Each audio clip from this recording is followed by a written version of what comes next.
5명. 예, 시작합시다. 안녕하십니까. 요새 그 중국 우한 코로나 바이러스 때문에 여러분들이 불편하시고 많은 고생을 하시리라 믿고 있습니다. 그러나 언젠가는 수그러지고 이 어려운 상황이 지나가리라고 믿고 있습니다. 오늘 제가 말씀드릴 제목은 행복과 장수입니다. 행복이 장수와 무슨 관계가 있느냐 이런 제목인데, 사실은 행복이 장수와 관계가 있다는 것을 실제로 체험을 하고 그렇게 사신 분이 있습니다. 즉 그분이 누군고 하니 한국일보 지난 2월 20일에 소개가 됐습니다. 그분이 바로 누구신고 하니 상록회 회원이신 손근복 어르신입니다. 한국일보 그 배혜경 기자가 요약을 했는데 아주 잘 요약을 했습니다.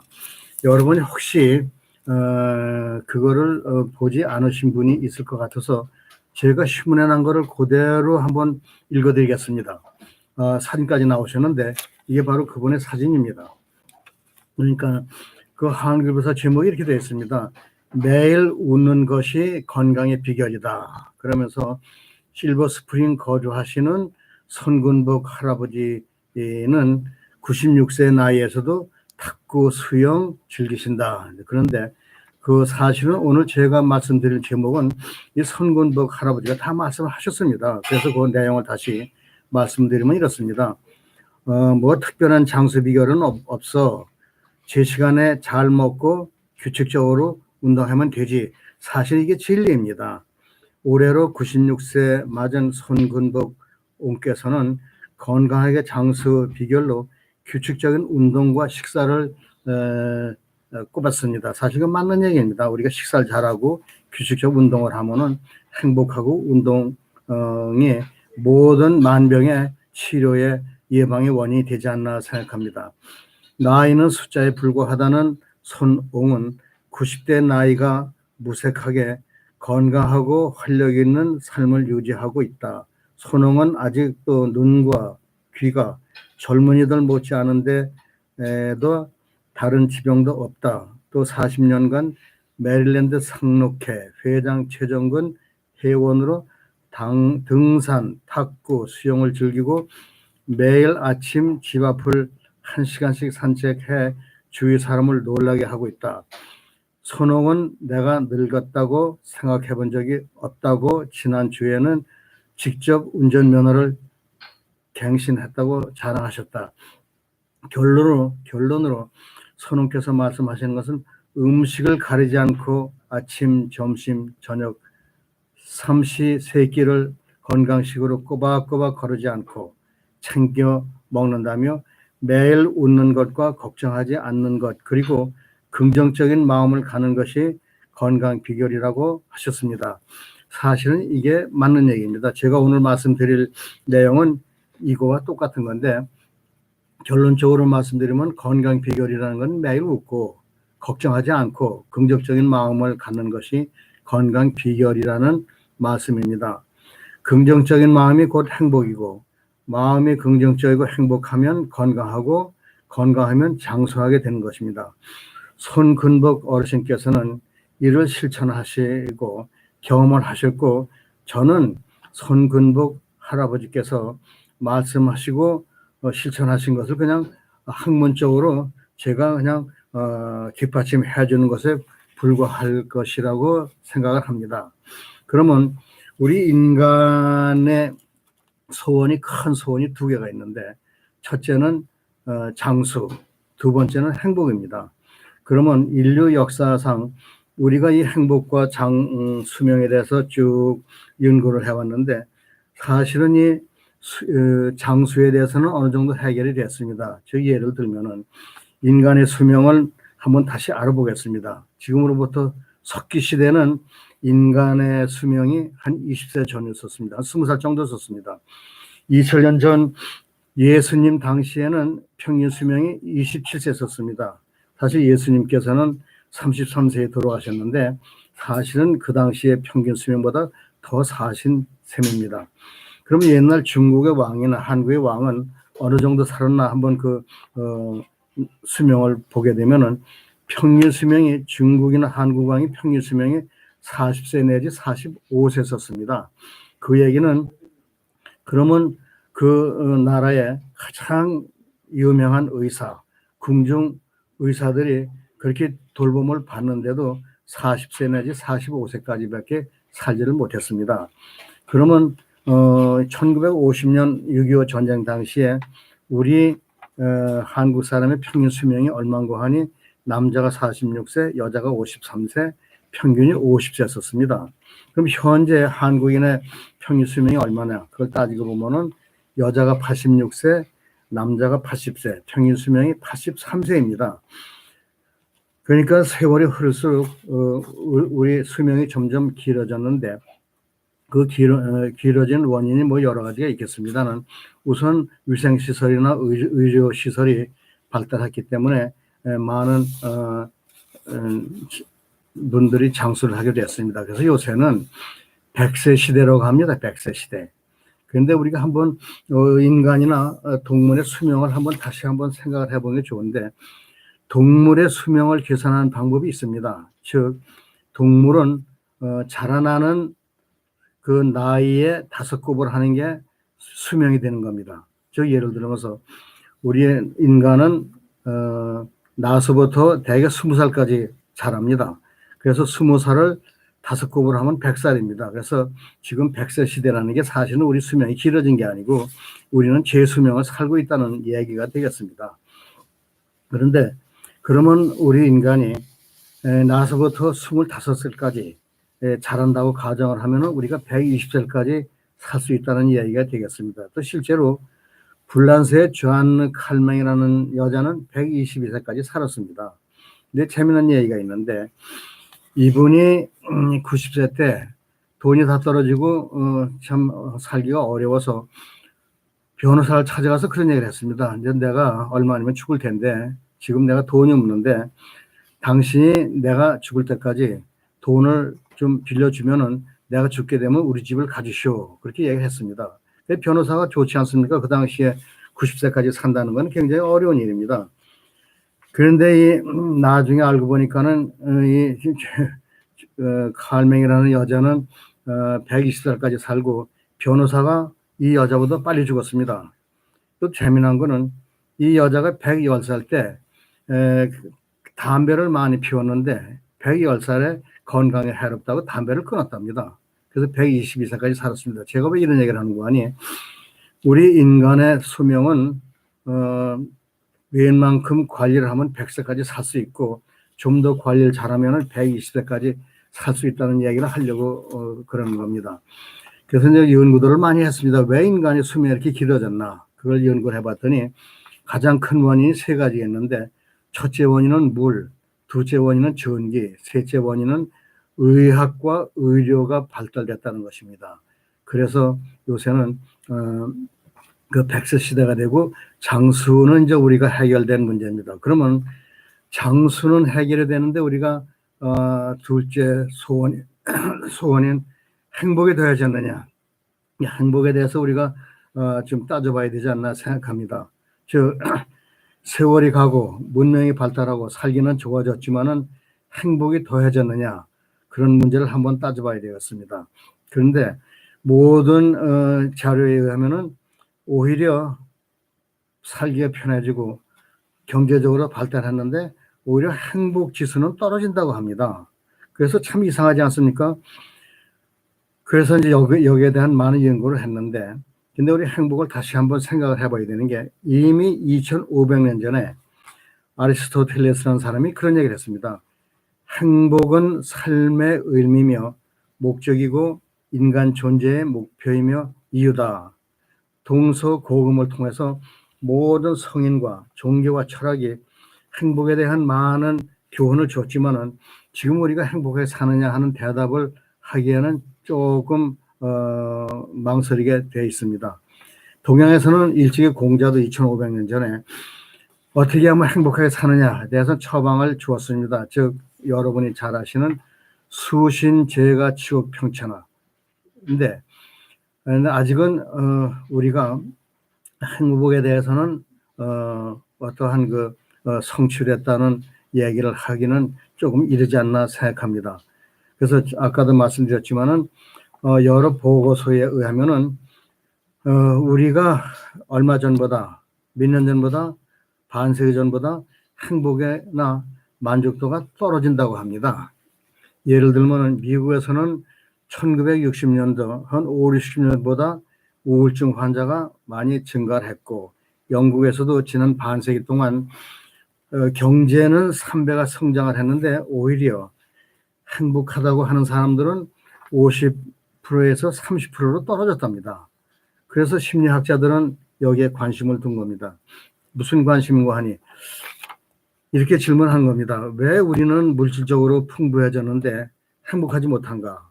사람들이 행복한 삶을 위해서는 의식주만 해결될 때는 우리가 왜 불행한가? 그 원인을 찾기가 쉬웠는데 지금은 의식주가 충족되고 살기가 편하고 모든 게 발달됐는데 왜 불행한가를 그 이유를 찾기가 아주 힘들게 됐답니다. 그래서 이 사람들이 심리학자들이 던지는 질문이 오히려 물질의 풍요가 불행을 가져다 주는 것처럼 보이는 이상한 모습을 해결하기 위하여 여기에 관심을 갖고 연구해서 새로운 학문이 생겼는데 이 새로운 학문이 바로 긍정심리학입니다. 우리 손군복 어르신께서 긍정을 많이 강조를 하셨는데 사실 긍정심리학이 이래서 탄생이 된 겁니다. 인간이 두 가지 소망 중에 장수는 해결이 됐지만은 행복은 오히려 옛날만큼 행복하지 못해서 그 많은 학자들이 연구를 했습니다. 아니 행복한 삶에 대해서 어떤 공식이 있지 않겠는가 해가지고서는 하버드 대학에서 72년 동안 연구한 거를 그 내용을 발표해 드리겠습니다. 즉 뭔고 하니 하버드 대학의 공중보건학부의 알리 복이라는 교수가 성인 발달 연구를 하면서 행복에도 어떤 공식이 있나 알아보기 위해서 1938년 하버드 2학년 학생들 268명을 71년 동안 추적을 해가지고 그 결과를 발표를 했습니다. 근데 무슨 한 사람이 72년 동안 추적하기가 힘들어가지고서는 알리 복이라는 사람이 19년 동안 연구를 하고 그 다음에 1967년에 조지 베일란트라는 교수가 이어서 72년 동안을 연구를 했습니다. 그러면 그 결과를 말씀드리겠습니다. 물론 처음에 여러분이 아시지만 하버드 대학 하면은 세계에서 최고라고 하는 인류 대학 아니겠습니까? 그러면은 그 당시에 그 2학년 학생들을 전부 조사를 했는데 전부 정신적으로다가 정상에 있었습니다. 정상인데 이 사람들이 나중에 어떻게 되나 쭉 추적을 하면서 그 결과를 제가 말씀드리겠습니다. 하버드 1938년 2학년 학생들 중에서 나중에 대통령이 한 명 나왔습니다. 아마 그 대통령이 제가 알기에는 케네디 대통령이 아닌가 생각합니다. 그 다음에 대통령 자문위원이 하나 나왔고 미 상원의원 출마한 사람이 4명이 나왔고 소설 베스트셀러 작가가 1명이 나왔습니다. 그래서 그러면 268명 그 유명하고 그 좋은 인류 대학의 졸업생들이 다 행복하게 살았느냐 건강하게 살았느냐 그 예를 몇 가지만 들어보겠습니다. 물론 그 중에는 80세까지 병원 신세를 지지 않고 아내가 암에 걸렸으나 잘 극복하고 80세까지 결혼 생활을 잘하고 행복하게 산 사람도 있었고 두 번째는 그 유명하고 좋은 대학을 나와서도 알코올 중독자가 돼가지고 결국은 쓰러져서 죽은 사람도 있습니다. 또 세 번째 예는 아주 유복한 가정에 태어나서 하버드 대학을 다닐 때는 아주 모범생이 돼가지고서는 이 학생이 나중에 크면 큰 거 뭐 하나 하겠다 했는데 결국은 어떻게 된 거 하니 이 사람이 결혼을 해가지고 외국에 가서 살면서 성격이 변하고 담배를 피우고 술을 먹고 결국은 마약을 해가지고서는 죽었습니다. 결국 이 이야기는 무슨 거 아니? 이 세 가지 예를 보면은 행복과 수명은 그 인간의 성격이나 인간성에 달린 것이지 학벌이나 지식에 달린 것이 아니다. 이제 그런 얘기를 하게 되는 거죠. 이제. 그러면 아까도 말씀드렸지만 처음에 연구 시작할 때는 모두가 정신적으로 정상에 있었습니다. 그런데 10년 후에는 268명 중에 10년 후에는 268명 중에 20명이 심각한 정신질환을 가졌고 또 268명 중에 50대가 가가지고서는 거의 3분의 1이 정신질환을 가졌다고 합니다. 그러니까 이 얘기는 학벌이나 높은 지식이 결국은 정신적으로 건강하다고 얘기할 수는 없지 않는가 그런 결론을 낸 겁니다. 그 다음에 이 학생들이 대개 2차 대전 때 참전을 했는데 이 학생들 중에서 격렬한 전투를 경험한 학생들은 격렬한 전투에 참가하지 않고 그냥 가벼운 가볍게 그냥 지나간 그런 그 참전 용사들에 비해서 질환이 많고 이 사람들이 심한 전투에 참가하지 않은 사람보다 일찍 죽었답니다. 근데 재미난 거는 일반적으로 볼 때는 행복의 조건이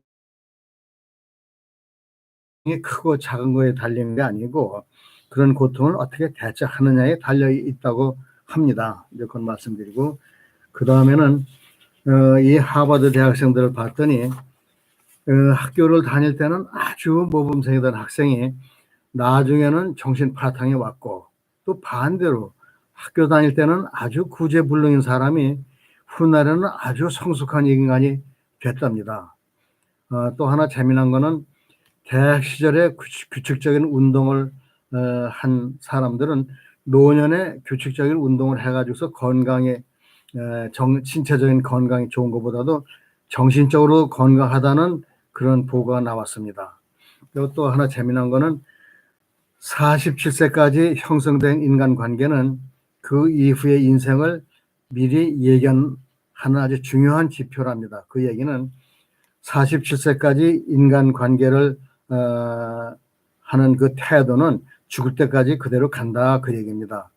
또 하나 그 재미난 사실은 65세까지 충만한 삶을 살았던 대상자의 거의 90%는 어린 시절에 형제 자매와의 관계가 아주 좋았다는 겁니다. 지금 이것은 무슨 얘기인고 하니 어려서 형제 자매끼리 좋은 참 우애가 좋은 사람들은 이 평생을 아주 삶을 충만하게 행복하게 산다 그 얘기입니다.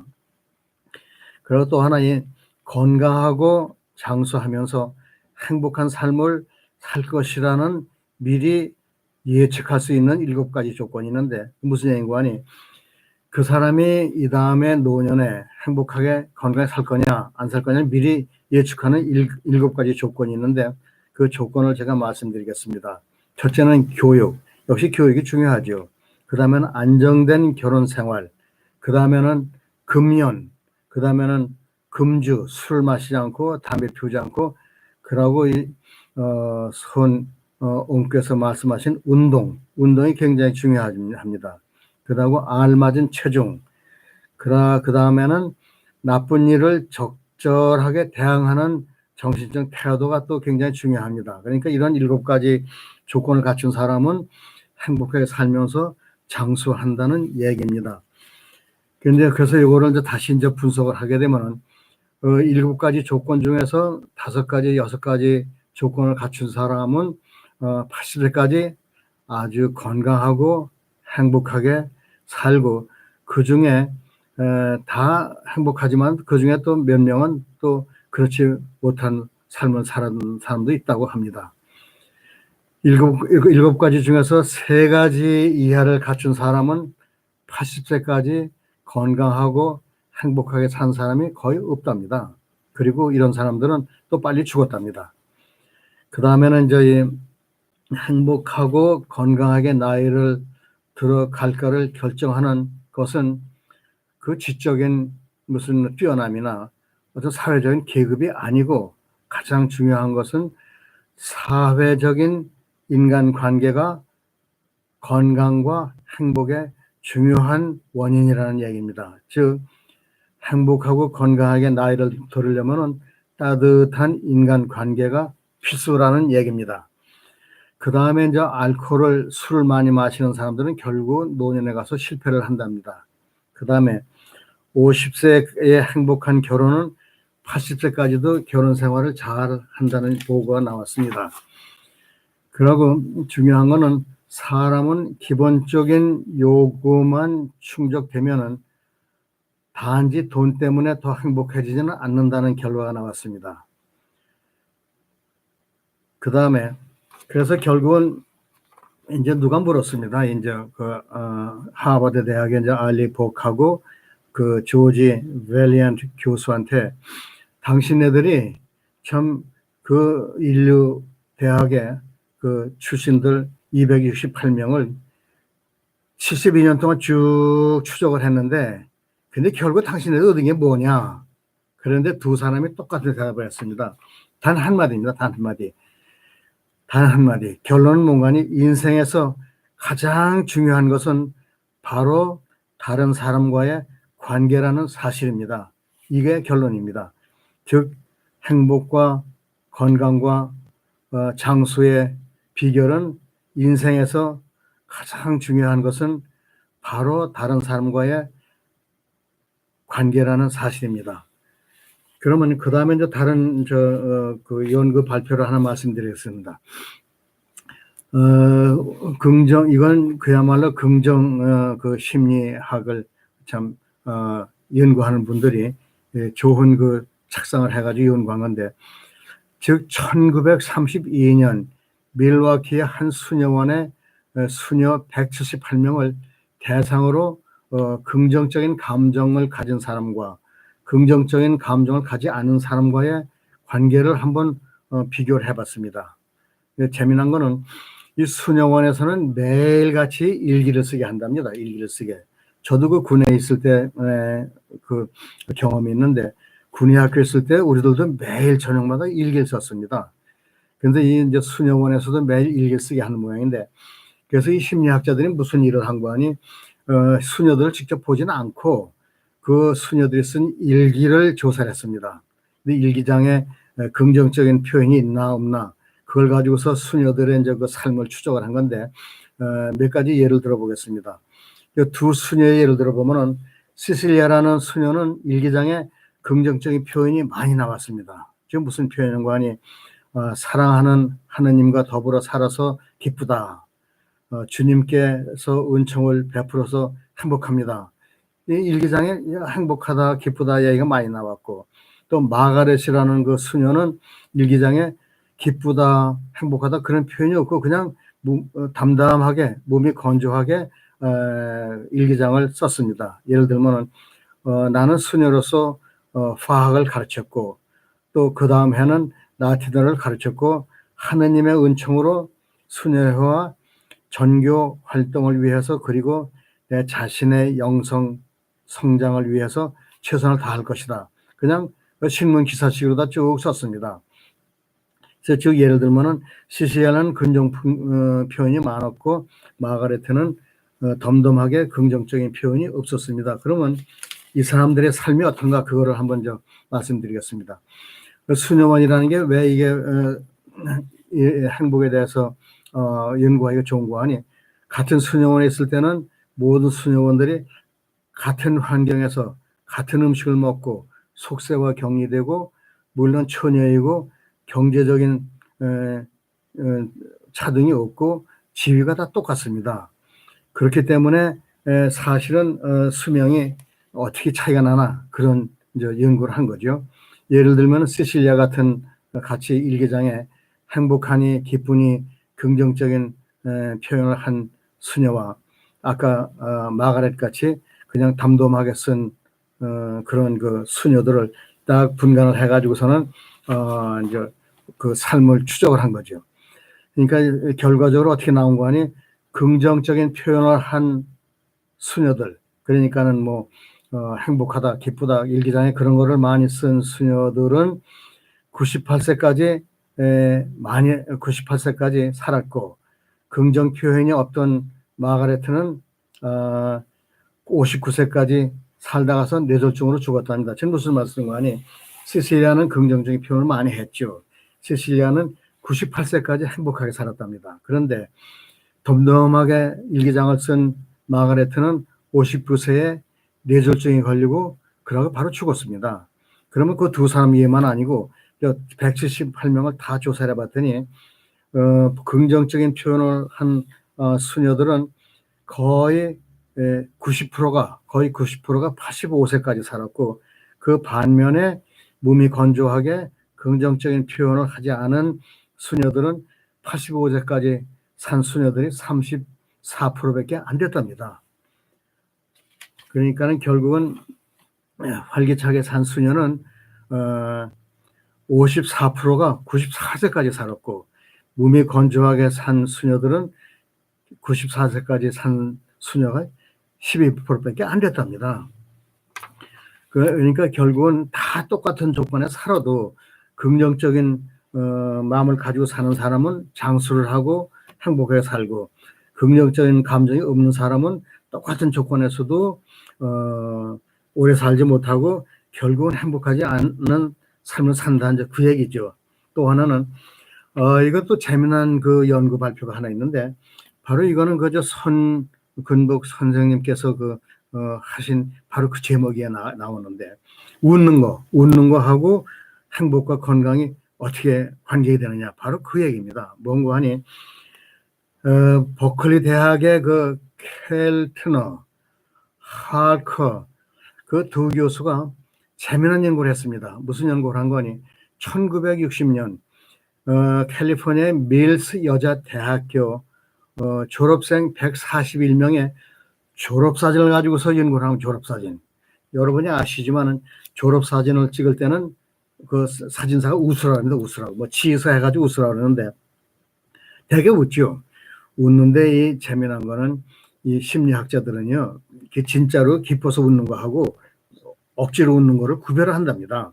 그러니까 이 심리학자들이 그 앨범을 쭉 보고서는 거기에서 전부 웃은 사람들을 그러니까 분류를 한 겁니다. 진짜로 즐거워서 웃었나, 사진사가 웃으라고 웃었나, 그걸 분류를 해가지고서는 그 사람들의 그 결혼 생활을 추적을 한 겁니다. 근데 재미난 거는 그 조사를 해봤더니 반은 정말로 기뻐서 웃었고, 반은 억지로 웃으라고 해서 웃었답니다. 근데 3명이 안 웃었대요. 3명이 안 웃었답니다. 근데 웃음의 두 가지 종류를 제가 그냥 참고로 말씀드렸습니다. 기뻐서 웃는 웃음을 기욤 듀셰네라고 보시면, 기욤 듀셰네. 이게 독일 사람 이름 같은데, 그러니까 정말로 즐거운 웃음. 근데 억지로 웃는 웃음을 판 아메리칸 웃음이라고 그러는데, 판 아메리칸 웃음. 판 아메리칸 웃음이 왜 나온 거 아니? 여러분이 아시죠? 아마 여러분 세대에는 옛날에 판 아메리칸 항공사를 아실 겁니다. 판 아메리칸 그 세계적인 항공사였었는데, 이 항공사에서 선전을 하기 위해서 비행기 그 승무원들을 앞에 놓고서는 사진을 찍으면서 그 TV에다가 광고를 하려고 사진을 찍으라고 했습니다. 근데 제가 보기에는 아마 항공사에서 이 직원들을 대접을 잘 안 해준 것 같아요. 그 웃으라고 그러니까 이 사람들이 별로 기쁘지도 않은 걸 억지로 웃었답니다. 그래서 이제 세상 사람들이 비꼬느라고 억지로 웃는 걸 판 아메리칸 웃음이라고 그럽니다. 이제 그거는 여담이고, 그러면은 근데 이제 진짜 웃음과 이제 가짜 웃음을 이제 이 사람들이 분간을 해가지고서는 이 사람들 30년간 추적을 했습니다. 30년간. 그랬더니 심리학자들이 30년간 추적을 해가지고서는 봤더니 진짜 웃은 여자들은 30년 동안 아주 결혼 생활을 잘 해가지고서는 행복하고 건강하게 살더랍니다. 그러니까 이건 무슨 얘기인 거 아니? 가짜 웃음을 웃은 학생들보다 진짜 웃음을 웃은 여학생들이 결혼해가지고서는 행복하게 잘 살다라는 결과가 나왔고, 이건 이 사람들이 또 별난 연구를 다 했어요. 그 여학생들은 그냥 이쁜 여자하고 안 이쁜 여자들을 이제 그 골라가지고선 결혼 생활하는 걸 봤더니 이쁜 거하고 안 이쁜 거하고는 결혼 생활에 큰 영향이 없더랍니다. 이 사람들 얘기는 여자들의 미모가 결혼 만족도와는 관계가 없다 이렇게 결론을 내리고, 그러나 진짜 웃음을 짓는 여성이 행복한 결혼 생활을 하더라 이런 결론을 내렸습니다. 그래서 이제 결국 이렇게 해가지고서 이제 긍정이 많이 나와서 그래가지고서는 이제 결국은 긍정 심리학이라는 게 탄생이 됐는데, 긍정 심리학을 제가 간단하게 소개를 해드리겠습니다. 미국에서는 심리학이라는 학문이 100년 전에 출범을 했는데, 지난 반세기 동안에 이 심리학이라는 게 무슨 일을 한 거 하니 주로 정신질환의 발병, 원인, 과정 그런 것만 연구를 했습니다. 그런데 일반 사람들이 관심 있는 거는 그것도 관심이 있지만은, 그러나 사람들이 진정히 원하는 것은 죽을 때까지 의미 있고 충만한 삶을 사는 것이 아니냐 그런 얘기를 했습니다. 아까도 말씀드렸지만은 아리스토텔레스는 벌써 2500년 전에 행복한 삶의 의미고 목적이라고 했는데 우리가 그거에 대한 연구가 제대로 되지 않았다. 그래 해가지고서는 안 되겠다 해가지고서는 우리가 과학 분야에서도 우리가 불행하게 하는 심리적인 상태만 연구한 게 아니라 긍정적인 정서에 대해서 연구를 하고, 우리도 어떻게 하면 우리가 행복하게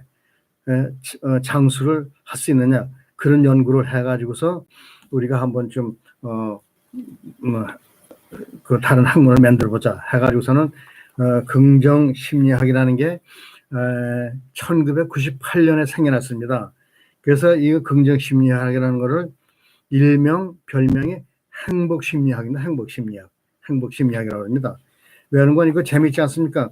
우리의 그 소원이 가장 큰 희망이 하나가 행복인데, 행복에 대해서 학문적으로 연구한 학문이 별로 없었습니다. 그냥 종교에서 철학에서 다뤘지만은 그거 가지고 우리가 행복을 누렸느냐 거기에 의심이 많이 가서 한번 학문적으로 연구하자 해가지고서 이제 긍정 심리학이 생겨났습니다.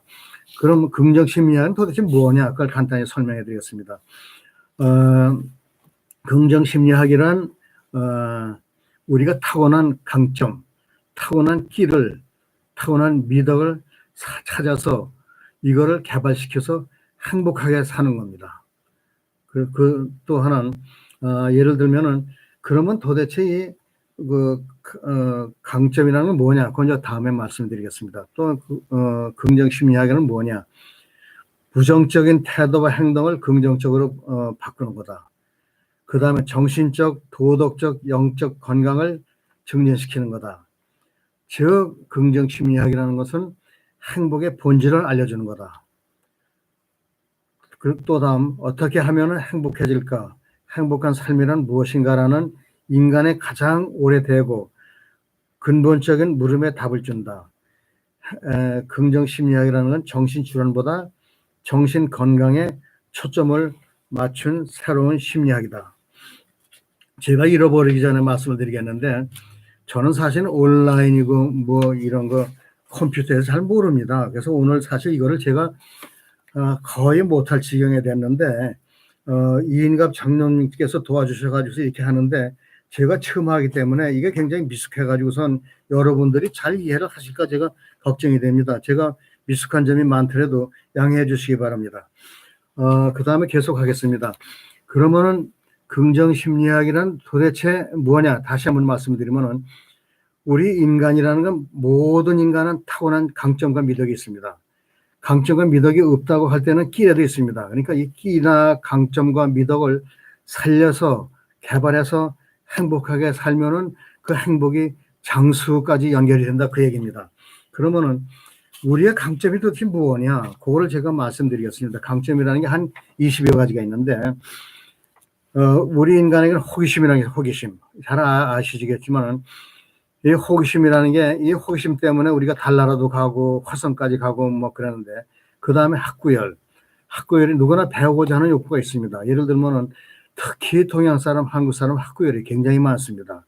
그다음 판단력, 창의력, 사회성, 미리 예견하는 거, 호연지기, 끈기, 지조, 친절, 사랑, 시민정신, 공정성, 지도력, 자기통제, 신중성, 겸손, 감상, 감사, 희망, 용서, 영성, 아까 말씀드렸지만 사랑.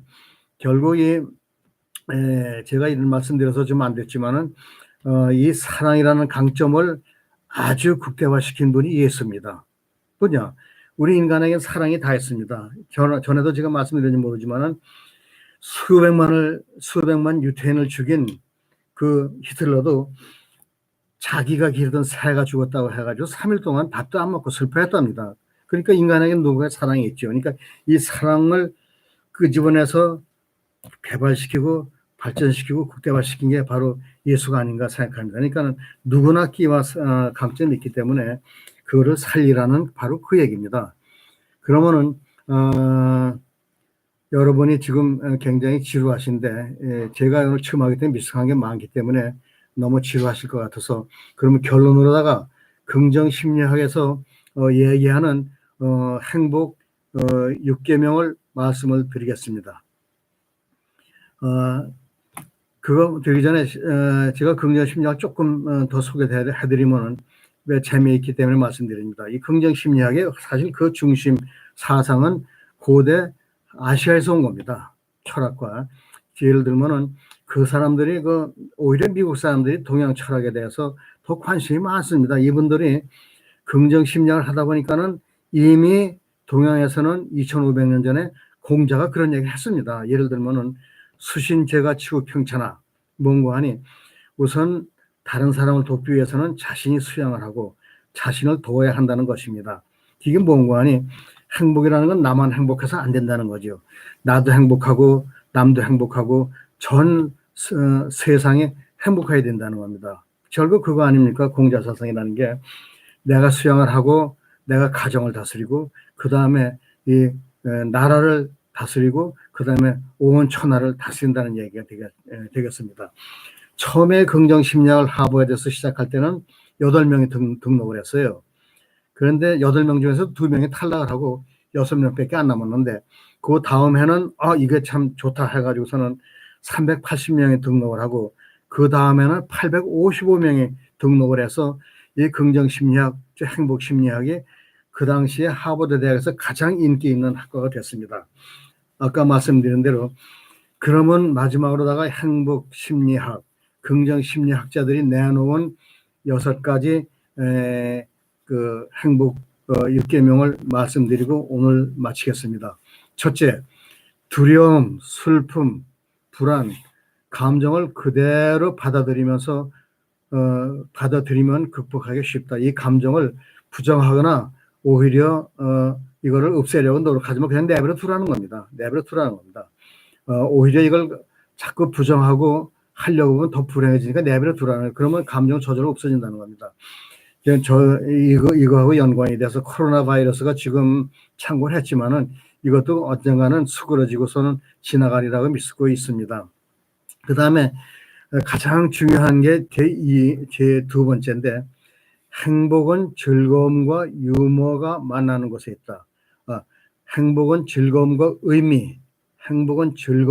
의미가 만나는 곳에 있다. 즉 직장이나 가정이나 삶에 의미를 주면서 즐거움을 느끼도록 한 것입니다. 그러니까 인간이 행복하게 즐겁게 살려면은 즐거운 게 좋습니다. 즐거움만 가지면 조금 무의미하니까는 즐거움에 의미가 들어가는 것이 가장 행복하다는 얘기가 되겠습니다. 그 다음에 3번째는 행복은 사회적 지위나 통장의 잔고가 아닌 마음먹기에 달려있다. 아마 이게 부처 불교하고 통하는 얘기인데 불교에서는 일체유심조라는 얘기겠습니다. 이 세상 만사는 모든 내 마음이 만들어내는 겁니다. 사실은. 그래서 다른 예를 들면은 우리나라 속담에 꿈보다 해석이 좋다고 그랬는데 이 세상 만사는 해석하기에 달렸습니다. 좋지 않은 것도 좋게 해석을 하면은 좋은 거고 그러니까는 모든 것을 나쁜 방향보다는 좋게 해석을 하는 것이 행복의 열쇠가 아닌가 생각합니다. 그래서 이 얼마 전에 해석학이라는 게 생겨요. 해석학. 그러니까 모든 세상은 해석학에 달렸습니다. 그러니까 꿈보다 해몽을 잘하라 그 얘기입니다. 그 다음에 네 번째는 단순하게 살라. 너무 많은 일을 하다 보면은 행복을 놓칩니다. 너무 많은 걸 하다 보면. 근데 단순하다고 해가지고서 처음부터 단순한 게 아니고 복잡하게 하다가서 단순을 하게 될 때 행복이 찾아온다는 것입니다. 그러니까는 이 영어로 말하면 high thinking, low living. 그러니까 단순한 삶이 행복으로 가는 길이라고 합니다. 그 다음에는 몸과 마음이 하나임을 기억하라. 규칙적인 아까 손 어르신께서 말씀하신 규칙적인 운동, 충분히 자고 건강한 식습관을 유지하면 몸도 마음도 건강해집니다. 아까 말씀드렸지만은 우리 근복 어르신께서 말씀하신 게 바로 이게 긍정 심리학입니다. 사실은 그걸 말씀드리고 다시 말씀드리면은 몸과 마음이 하나. 몸과 마음을 따로 분리시키면 안 됩니다. 규칙적인 운동, 충분히 자고 건강한 식습관 유지하면 몸도 마음도 건강해지고 행복하다. 마지막으로 기회가 있을 때마다 감사하라. 우리는 삶을 당연한 것으로 여기지만은 그러나 인생의 모든 것은 좋은 것은 다 의미하고 감사하면서 사는 법을 배워라 그 얘기입니다. 사실 우리가 감사해야 될 게 여러분이 아시지만은 여러분이 태어나실 때는 우리 인간 수명이 50밖에 안 됐습니다. 그러니까 우리는 지금 대개 80을 넘게 사는데 우리가 이 지구상에 살아서 숨쉬는 그 자체가 굉장히 이거 축복이고 감사해야 되는데 이 불교에서는 그렇게 얘기를 합니다. 우리가 인간으로 태어나는 확률이 그 조그만 그 나무 조각이 그 바다에 거북이가 돌아다니면서 조그만 나무 조각이 떠다닐 때 거기다가 그 구멍으로다가 올라가는 확률이라고 합니다. 그러니까 우리가 이 세상에 생명을 가지고 태어난 그 자체가 굉장히 감사해야 됩니다. 이 세상에는 사실 우연이라는 게 없습니다. 다 감사할 사건입니다. 그러니까 행복의 6계명을 말씀드리고 결론을 다시 말씀드리면은 행복한 삶이 장수를 가져오고 노년의 건강은 건전한 정신에서 건전한 육체라는 것을 우리가 알아야 되지 않겠나 생각합니다. 제가 아까 말씀드린 대로 상당히 미숙하고 처음이기 때문에 이렇게 제가 말씀을 드렸는데 거듭 말씀드리지만 이인갑 장로님이 아니시면은 저는 이런 것도 못했습니다. 그래서 다시금 이인갑 장로님께 감사 말씀을 드리고 우리 최정근 회장님이 다른 그 노인에서는 다 지금 이런 강좌를 취소를 했는데 그 열성에 감동을 해가지고 제가 사실은 미숙하지만은 그냥 해봤습니다. 감사합니다.